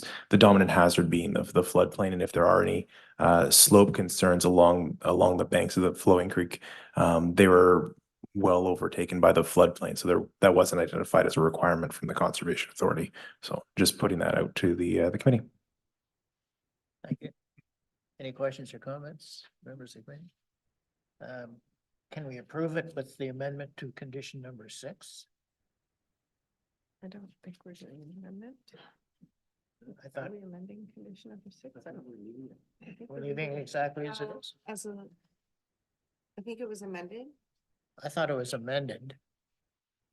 It's my understanding there was We a. could tighten up the wording in the request for a geotechnical report, that it could be completed as a potential letter of opinion. But I think that can be done in any case. with any condition, like if planning is satisfied that a letter from a geotechnical engineer indicates that a slope stability study is not required, and they provide that evidence, then I'm assuming city engineering staff would clear that anyway. So I don't know why, I don't think we have to amend the condition. What are the applicant's thoughts on that, please? I do, and upon review of the condition, it is fairly prescriptive. It requires a demonstration that all parcels are or can be made suitable for residential purposes, that there are no adverse environmental impacts, which I'm a little unfamiliar with. And then there's additional detail that says, as a minimum, it shall determine the limit of organic soils, karst topography, sensitive marine clays present on the severed parcel, and provide recommendations for construction methods based on the soil types encountered. Okay. Now, but the question is, are you happy? Are you, pardon me, not happy, but are you okay with that condition staying the same? Or do you suggest that it be amended? And if so, in what precise way? Perhaps within the minutes of this discussion, I think staff are of the opinion, through you, Mr. Chair, that a rationale or justification that would argue in favor or justify a deviation from these prescriptive requirements could be provided and would be reviewed. Provided that that is the case, we can proceed with the condition as written. Thank you.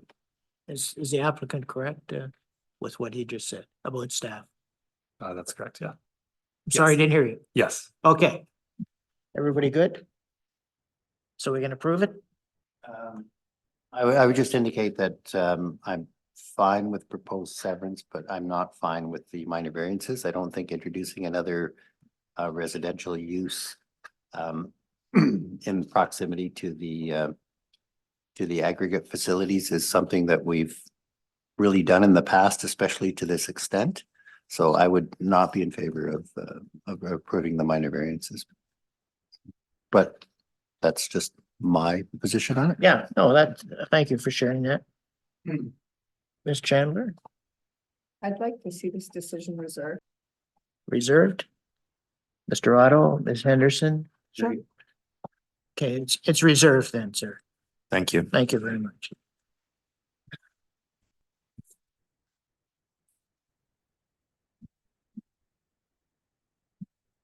Now we're gonna skip over number 6.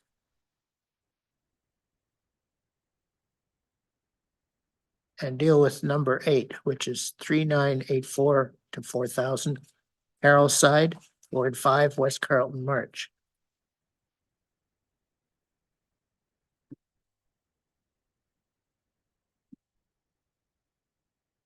Yes, Good sir. morning. Could I have your name, please? My name is Richard Carroll, 4000 Carroll Side Road, Carp, Ontario.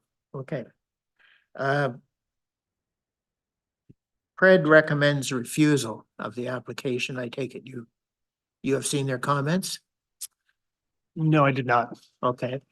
Maybe you could explain then why you advise that the application be refused, please. Yes, this application was previously heard and adjourned on the request of the committee. The purpose of the adjournment was for the applicant to reach out to the OSSO to obtain a septic permit, excuse me. It is my understanding that the applicant has received that septic permit and has submitted it to the committee staff. Given that they have obtained that permit, that did not change our position. Our position was that we recommend refusal. And again, this is due to our interpretation of the official plan policies, whereas a coach house and a principal dwelling must share one of the services, either being the septic system or the well.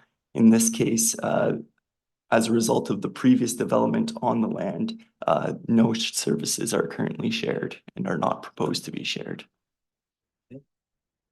Mr. Vervoort?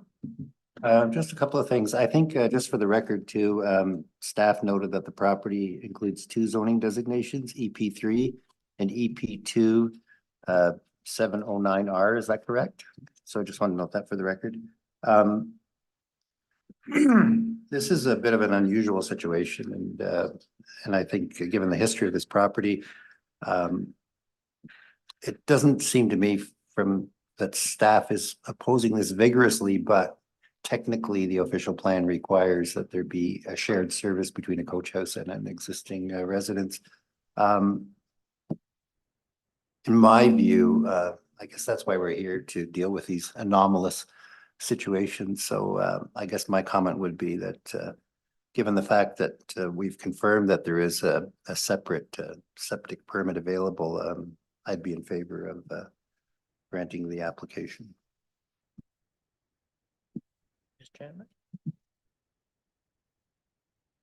I'm inclined to agree with Member Vervoort, and just to be clear that the request to the applicant, which he has fulfilled, was to show that the services that are being provided to each of those lots, particularly the one that's being renovated, are still viable services, because what I didn't want is for us to approve something that had actually a non-viable septic system that we were then permitting to be used to allow this to go ahead. But he's provided us with a Part 1011 permit, meaning the authority has stated that the service on the site is sufficient. So like Member Vervoort, although I think this is a particularly unusual situation, I think it does fall in this case into the category of minor.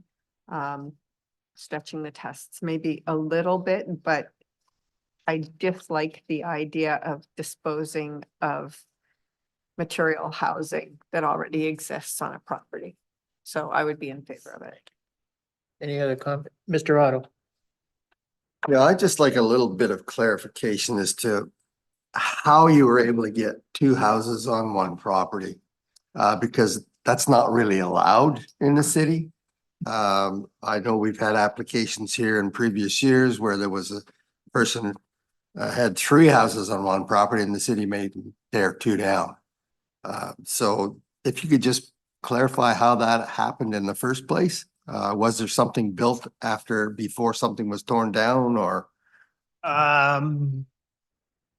So it's my property my parents have owned for 70 years thereabouts. I grew up there 15 years ago. Made the decision I would like to live there, build a house. Entered in an agreement with the city where I could build instead of like sort of I don't know what the bylaw is, but it allows you to put a temporary house on a property. When my parents vacate their property or their house, I move into theirs and the temporary house that I'm using gets taken away. Did a bylaw amendment where we flipped that. My house would be permanent. Their house would be temporary and taken down. Their house I didn't feel it was a tear down. It was a small house. When I entered that agreement with the city, which I had to follow and fully would like to honor it, but at the same time felt that the house wasn't a tear down. I thought it would be a great rental once they vacated. And in the interim, I think it would be a nice retirement home for myself and wife. And so that's what brings us here today. I think it would be a great rental close to my house. I own 4 properties in Almonte, which is not in the city, but anyway, I do rentals. I enjoy it. I like to provide places for people to live, and it's just something I like to do. And this is a great opportunity. Sort of I shared in my, we're really close to 2 houses. So as opposed to tearing it down and having an empty space, it's already there. That's where I'm at. Any further questions, members of the panel? Can we have a vote on this? Oh, sorry. Sorry, Chair, sorry, I have a question for city staff about the intent of coach houses. Could you sort of identify to me what the what the intent is, under the zoning? Yes, the intent of a coach house is to provide an ancillary dwelling or residence to the main principal dwelling. It is meant to be sort of subordinate in nature to the principal dwelling, so a smaller little structure where a tenant could or a family member could occupy. It's meant to be, like I said, small scale. Maybe not like a full-size family type deal, especially. Yeah, if there's anything specific that you're looking for. No, so I mean, from what I'm gathering from the applicant's answer to the question, about the historical nature of how we got here with two homes on one property. So originally, and I don't want to put words in your mouth, so if I'm wrong, please let me know. So originally it was for amongst family members. You were gonna live in a temporary house, your parents were gonna stay in the original. Then it was flipped to you. Well, excuse me, sorry. Entered into a bylaw amendment in 2008, I think. Where like my house was classified as the permanent house and theirs was temporary. Right. So, does that answer Okay. the question? No, I'm just following the history and, you know, if it's within a bylaw, which I'm assuming it might be the 1709R, is the latest one from 2008. That would. It just seems to have gone from more of a family relationship on one property to now more of a business endeavor to rent out the second unit. Irrespective, yeah. I just want to say, I'm not a big fan of tearing down homes that can be either renovated, retrofitted, etc. I don't think that that's a good way to deal with the environment. Yeah. But it does sort of sound like it's morphed into something, but it doesn't matter. I don't believe well, it matters. yeah, You have a zoning bylaw that speaks to the split zoning. If I could add to that, like, I have 7 siblings, and in 2008, I did want to move there with my small family, new family. So with my parents and my siblings, entered into an agreement with them, which was, I am buying the property. I don't have the money to buy the house, and at that point, I didn't have the money to buy their house, let's say. So I bought the property and built my house, and I could afford that. And but I was upfront with my siblings. The deal was, I had it appraised. I bought the property. They had the opportunity to take the house for whatever reason they wanted, whether they wanted to use it as a cottage elsewhere. But that was the agreement I entered with the city, which was the house goes. So they had the option to take the house somewhere. I was upfront with them. I said, well, I will try to keep the house if possible, if nobody else wants it, because I'm the same as you. I do not like to, like, it wasn't a tear down. It wasn't perfect, but it's lots of great elements to it that could be worked on. Okay, fine. Any other questions, members? Can we vote? Oh, Sorry. Mr. Just Brown. a very brief comment. So theoretically, just for planning, if they actually shared a well, then it would be fine. So theoretically, if he hooked up the other house to the existing well, then we wouldn't even be talking about this. That's correct, yes. Okay, thanks. Thank you. Can we vote on this, members? I'd like to reserve. Would you like to reserve? How do we do this? I'd like to vote. I'd like to vote.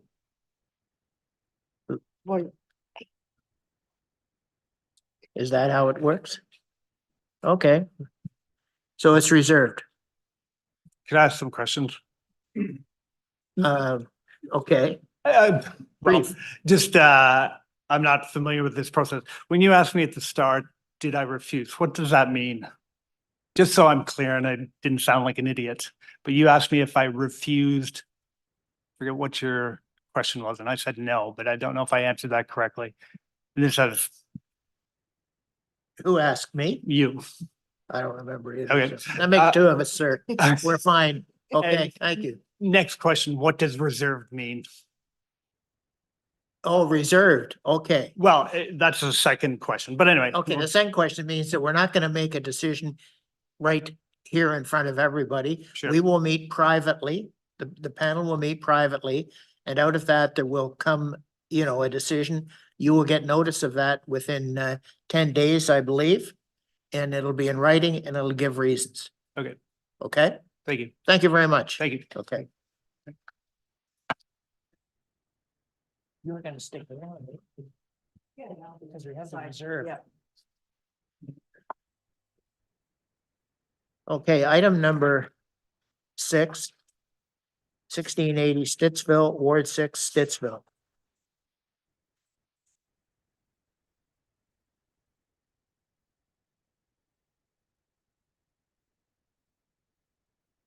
Okay. I was waiting to see if Hello. that was the case. Yes, it's remote. Hello. Hey, there are no concerns. Could I hear from the applicant, please? Sure. My name is Matt Blasioli. I'm the authorized agent of the property owner, Elias Ayub. I think you're muted, sir. Is it, can you hear me now? Why have we got? Can you hear me now? I can't hear you. No? Sorry.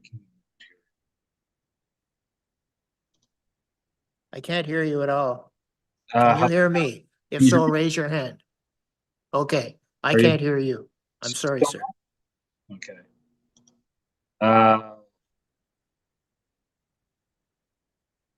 not sure it's showing that the volume is coming up on the screen. Nobody can hear me still?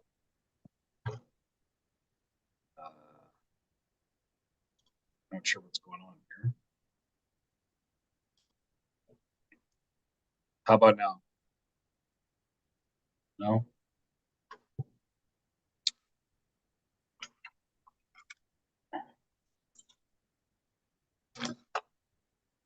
How about now? Still nothing? What's going on here? It's showing me at the bottom that it's detecting my microphone, so.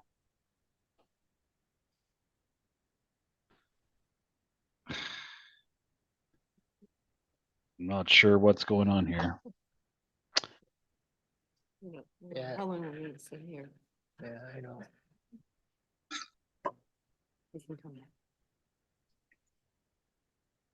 Still nothing? No?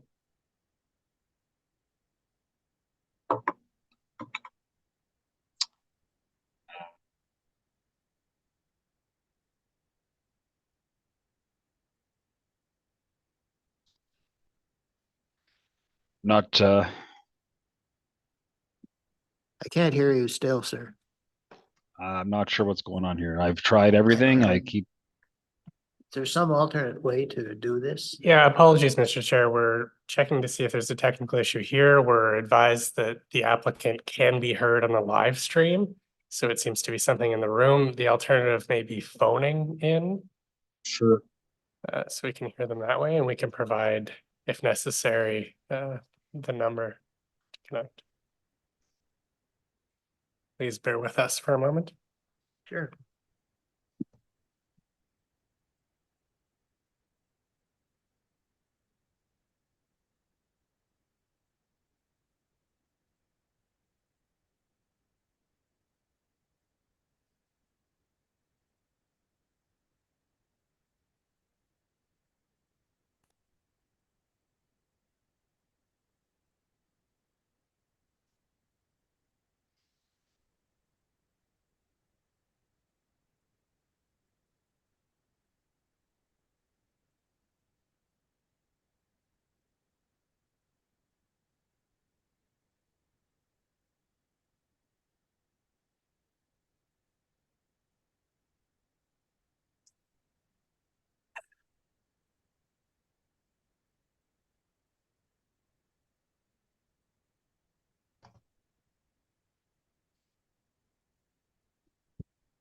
Mr. Chair, we might be able to test if it's been resolved. Otherwise, we can potentially connect by phone.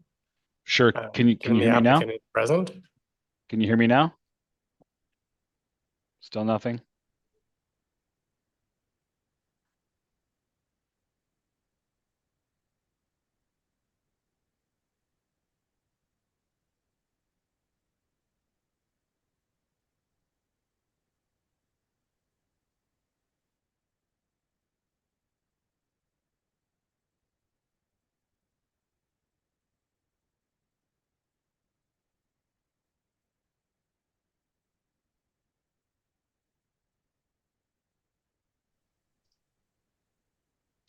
Just testing it again.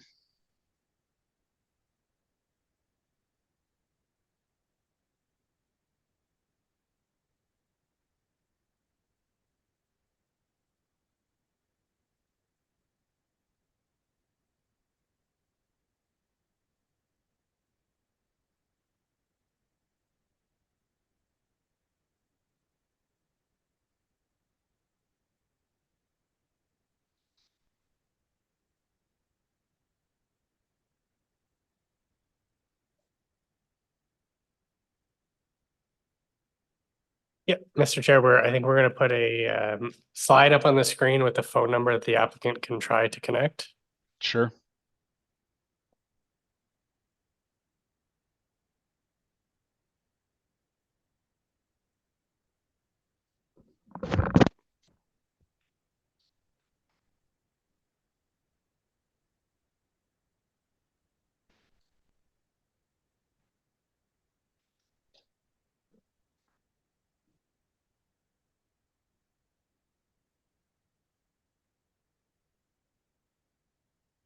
Can you see that phone number, sir? Okay, can you phone in, please? The number you have called is not assigned.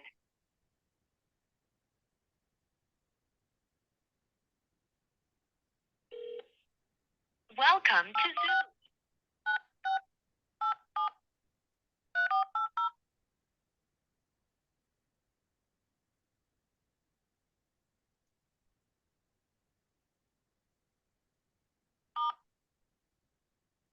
Enter your participant ID followed by pound. Otherwise, just press.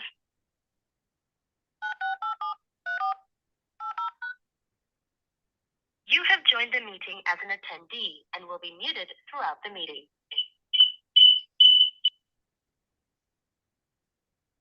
The host would like you to unmute your microphone. Hello, are you able to hear me now?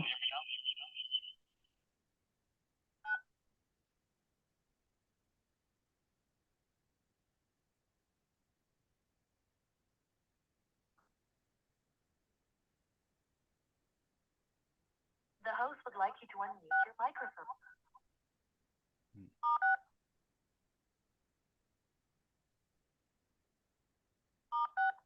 You are unmuted. There we go. There we go. You able to hear me You now? able to hear me now?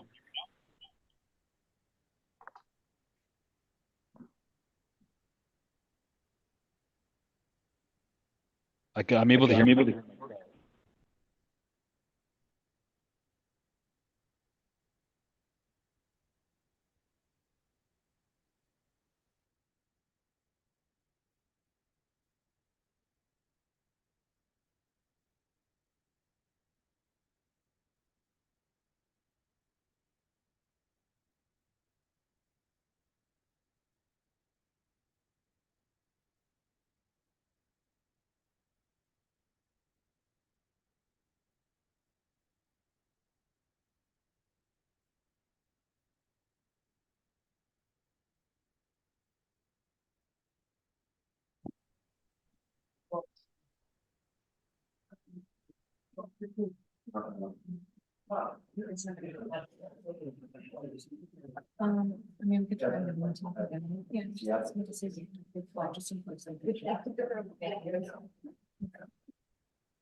Yeah, Mr. Chair, the applicant has connected by phone. Unfortunately, it looks like we're experiencing the same in-room audio problem, which we'll have to test.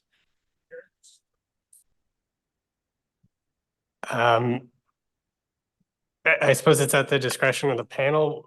Obviously, we can't have a hearing at the moment. We can try and get support as quickly as possible, but we're, Well, we have.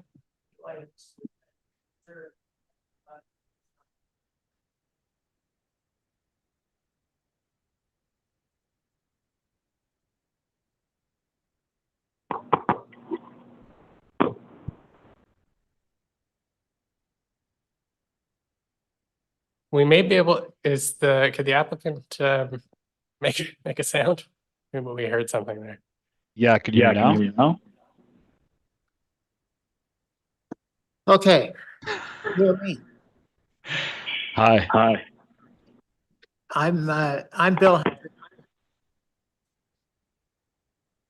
Can you hear me? I can hear you. I can hear you. That's good. Okay, so we're dealing with 1680 Stittsville, Ward 6. Staff have no concerns. Could I have your comments, please, sir?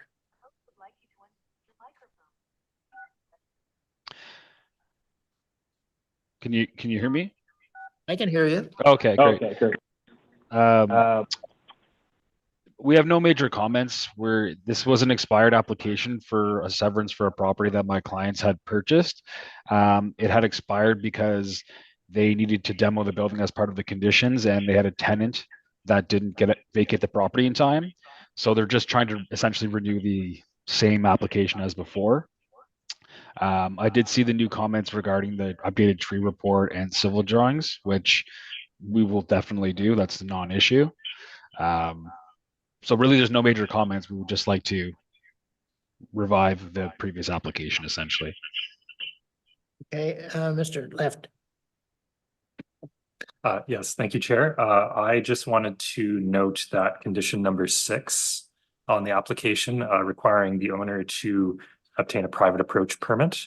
I was advised that this condition should not be included. The condition should instead just be a comment, so it can be removed. Okay. The applicant, I take it that's okay with you? Absolutely. Okay. Members, can we vote on this? All in favor? Granted. Thank you very much. Thank you. Okay. Glad we got through. I think that ends the public aspect of this meeting. Thank you. Thank you, Mr. Chair.